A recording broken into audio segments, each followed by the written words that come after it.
Okay.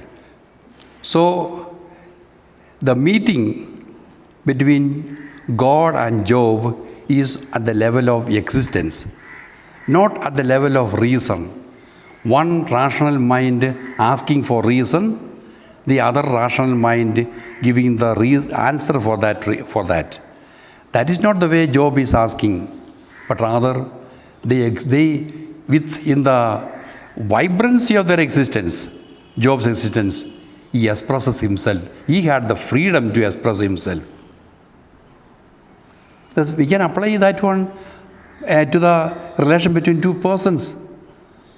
The relation is very peripheral, then my relation gets broken because of one smile or not a smile. If the relation is strong, nothing can break. Relation not based on words of greeting or words of anything of that sort, something different.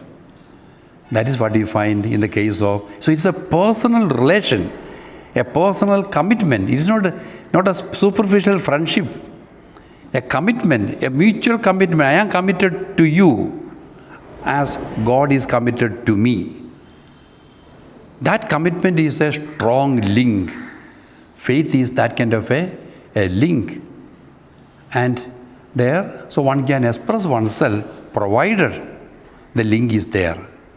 If I have good relation or strong relation with a person, I must be able to tell that person if I am convinced that will help that person. If I think that, it may destroy my relation, then it is no relation at all. It happens in the communities between persons. We are careful. It is a diplomatic way of silence. My relation may break. No relation. We cannot say it is a relation. There is no relation.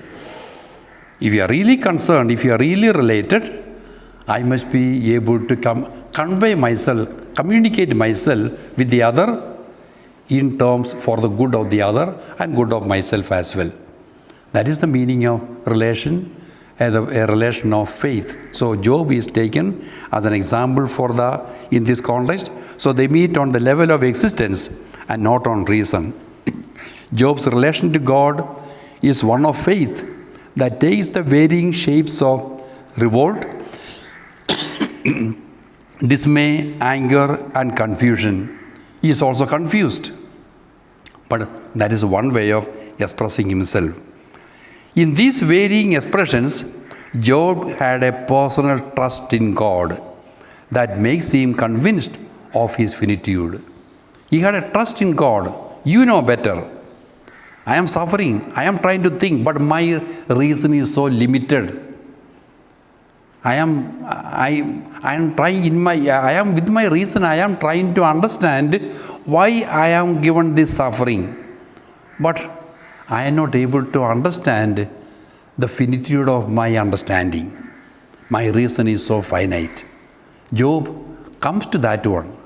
That is the realization of the human finitude, the finitude of the impotence of human reason,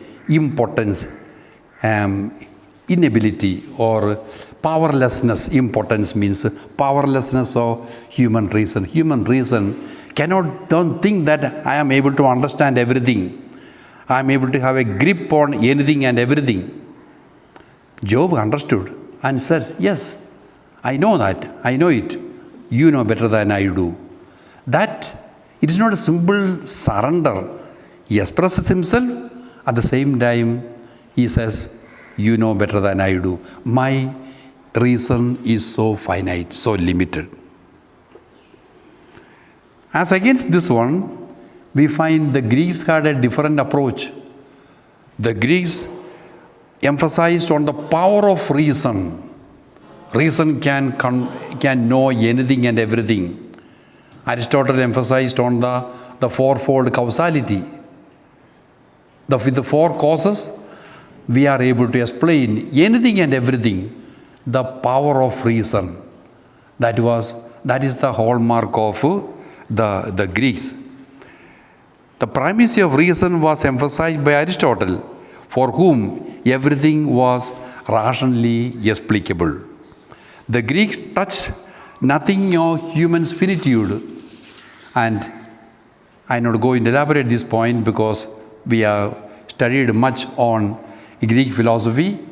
But then what we want to say is that existentialism remains more in line with Hebraism rather than Hellenism.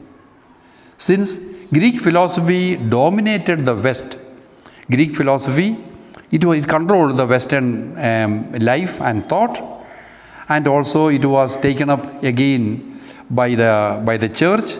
Theology, it was taken over, and as a result, for 2,000 years, Greek philosophy has been dominating the West. For 2,000 years, Greek philosophy has been dominating the West, as a result of which, what is happening?